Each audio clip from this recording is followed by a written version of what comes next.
Hey everybody, my goal was to get a video with Elise in the passenger seat here, or buddy seat, whatever you want to call it, but I didn't get the opportunity. It's kind of been blowing and going here, but I finally had the time to slow down and make a video. So I've been doing an experiment for the past 2 years on wheat varieties, or hybrids, or whatever you want to call them. We call them varieties. And this is what I've learned so far. So we have been planting a variety called TAM 114. The TAM stands for Texas A&M, and it comes from Texas A&M University, and the model is 114 or whatever you want to say there. We've been planting that for probably 4 or 5 years now, maybe 6, and it yields average. Actually, this year has been one of the first times I've seen it yield above average, which is usually not the case. Anyway, ever since I've had my own ground, I've been trying to push better wheat. We've got what we need to do on our milo. I think we do really well on how to raise that. I think we can maximize our efforts on milo. Not so much on wheat. I don't think we've been trying hard enough on wheat. There's always room for improvement on both crops, I will say that. So, I've been trying different varieties. Last year, I planted 3 different varieties on 1/2 section. It was TAM 114, IBA, which I can't remember what that stands for, but it's from OSU, I believe, and then WinterHawk, which is from, I think, KSU, or Kansas State University, but I could be wrong on that. Anyway, that half section got hailed out last, I think it was in May of 2020, maybe June. And I didn't really get the results I was looking for. I think I lost a lot of bushels, and I lost a lot of height in it. So here is what I'm looking for in wheat. I want tall wheat that yields well. Now here in the Panhandle, we do not get a lot of rain, so you got to choose your varieties carefully, because you want something that's drought tolerant and also has a resistance to rust, because we get rust in our crop when it rains a lot and there's a lot of water sitting. Those leaves create, we call it rust. I can't remember what the actual I guess disease is called, but you have to spray for it, and so you want a variety that can handle a little bit of rain sitting in the soil. So this year, on one of Dad's thirds, I planted nearly 2/3 of the ground here into WinterHawk, and the other third into TAM 114. And although I'm not running the machine, from what I've heard on the radio, this is definitely out yielding the TAM 114. Now granted, the field we started, how about this? The field we started on, the first field, it yielded above average, extremely above average. And I do not think that's the normal case. Yes, it was the TAM 114. That is not the typical case for the TAM 114. Anyway, so we're harvesting the WinterHawk right now. Let me show y'all what I'm wanting here. So I'm gonna get out of the machine.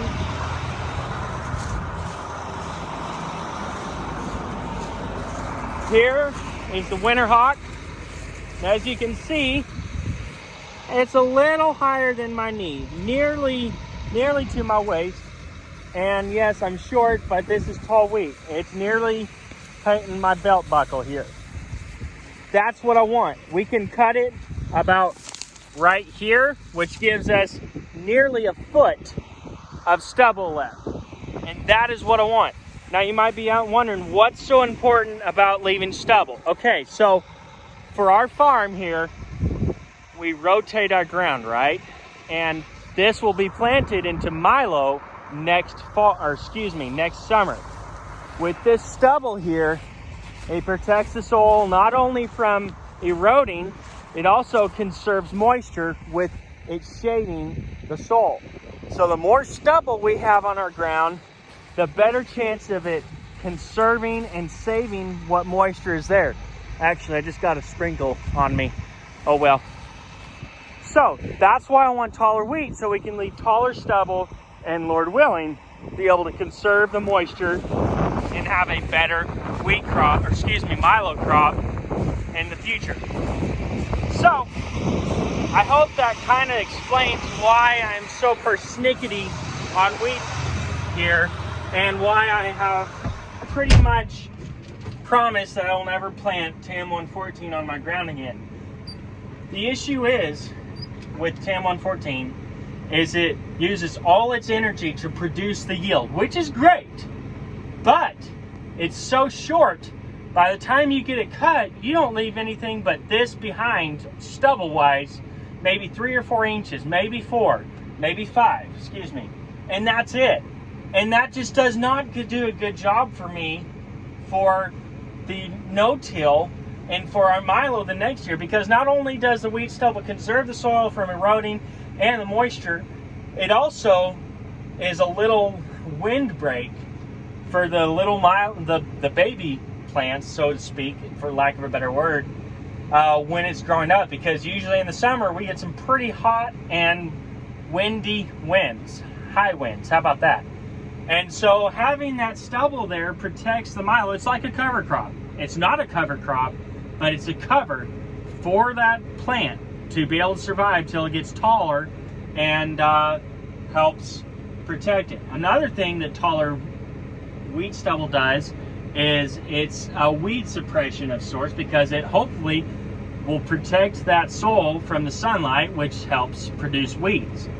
So there's a lot of things behind taller stubble for us here in the Texas Panhandle. Boy, I talk a lot with my hands.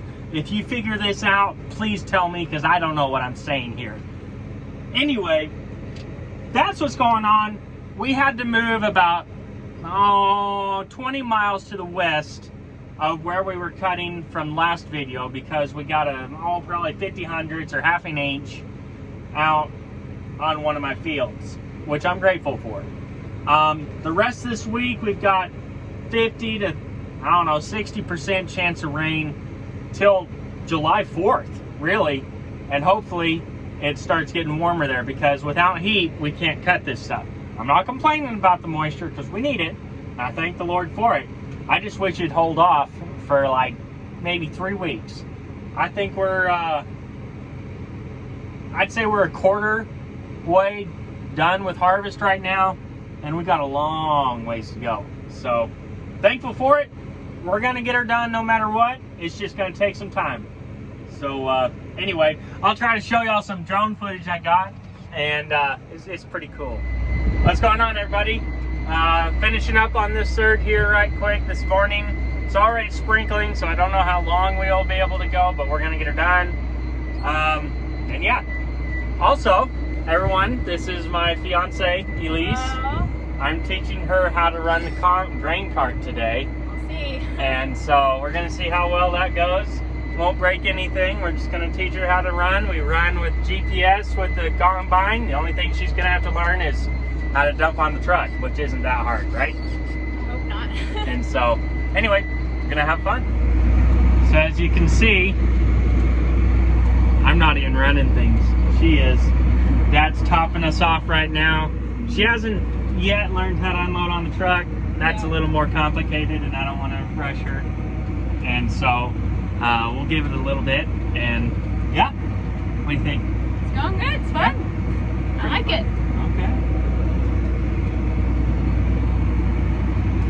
It's pretty hard to see in the camera when he's done, because it's all full. Yeah. But he's done now. Okay. So now just turn around and head towards the truck. Okay. There you go. That's the load. Ready to tell him okay? Nah, he knows what he said. All right, well, we're gonna go to the truck and I'll unload it, but I'm gonna show her all the ins and outs on that, and we'll get her done. All right, so we just finished up this field with the trial of 2 different varieties. I was able to talk to Dad, and turns out, so the TAM 114, don't know what it yielded, but the WinterHawk, the wheat that I like, did 10 bushels above what the TAM 114 did. And for me, it's all I need to know. It's a taller wheat. Of course, y'all know what I want there. And yeah, I think we are going to switch varieties. And maybe someday Texas A&M will come up with a better variety. But I'm doubtful. I'm just not happy with it.